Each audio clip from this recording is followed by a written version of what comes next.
Okay, today we are doing page 123 and 124.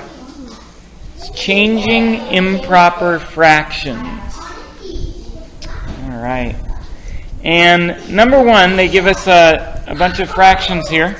And we have to circle the ones that are improper. So I'm going to write them down.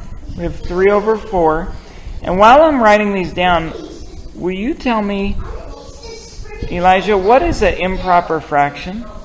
It's where the numerator is when the numerator is bigger than the denominator. Yeah. And so explain that. So where is the bigger number in an improper fraction? Where's the bigger number? On the top or the bottom? The bottom. Yeah. The bigger number is on the bottom in an improper fraction?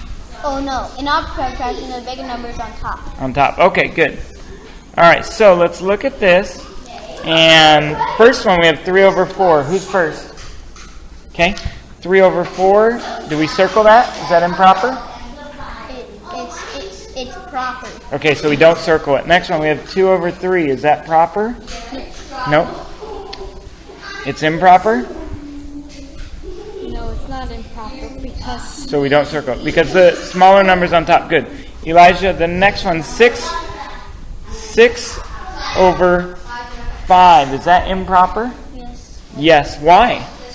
Because 6 is bigger than 5. Okay. All right. Next one, we have 4 over 9. Is that improper? No, because the bigger number needs to be on the top. Yeah.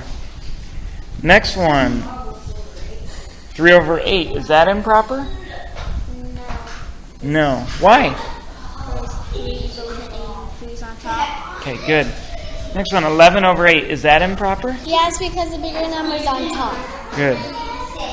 Okay, next one, 5 over 3. Is that improper? Yes. And how come? Because 5 is bigger than 3. Good. Does everybody hear me?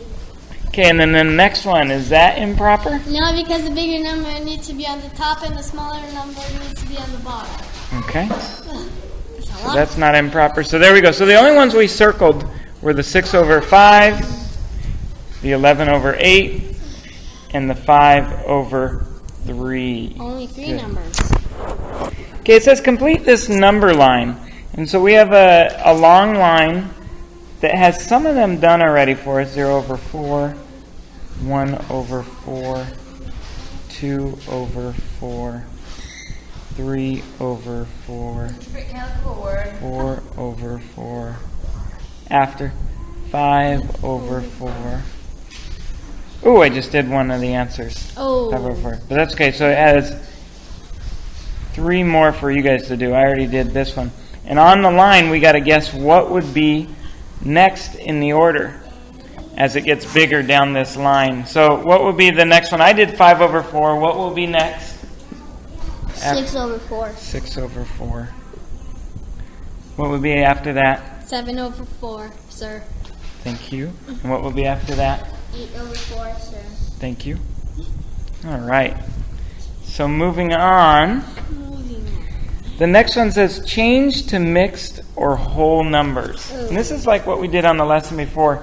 3a says 8 over 5. And what we're doing is we're making this into a division problem. We're saying how many times does 5 go into our 8? So how many times does 5 go into 8? 1 time. 1 time. What is 1 times 5? 5, sir. Thank you. And so we're going to subtract, and what do we get? 3, sir. 3. Very good. 3, sir. And so usually we're going to write our remainder 3, but not here. We're going to write them as fractions. So the 3 will go on top, and the 5 will go on the bottom. So our answer is 1 and 3/5. All right. Next one, 4 over 2. So what we're asking ourselves is how many times does 2 go into 4? 2 times. 2 times. And that one's going to be super easy. We're done with that. Just like that. What? Because there's no remainder to turn into a fraction, so it was very easy. See, that's not remainder. Yeah. All right, 3c. 9 over 4. So the question is, how many times does 4 go into 9? 2 times. 2 times. 4 goes into 9 2 times, with how many left over? 1's there. Yeah, 1. So 1 is our numerator, and then this 4 is our denominator. Our answer is 2 and 1/4. I'm going to have you guys do the rest on your own for number 3. Let's look at 4. The directions tell us to add, then reduce to lowest terms. Reduce is taking the fraction and making it smaller by finding that GCF, the greatest common denominator. No, greatest common factor, sorry. So 4 and 3/8 plus 8 plus 9 and 3/8. And so we're going to do our fraction side first. 3 plus 3 is 6.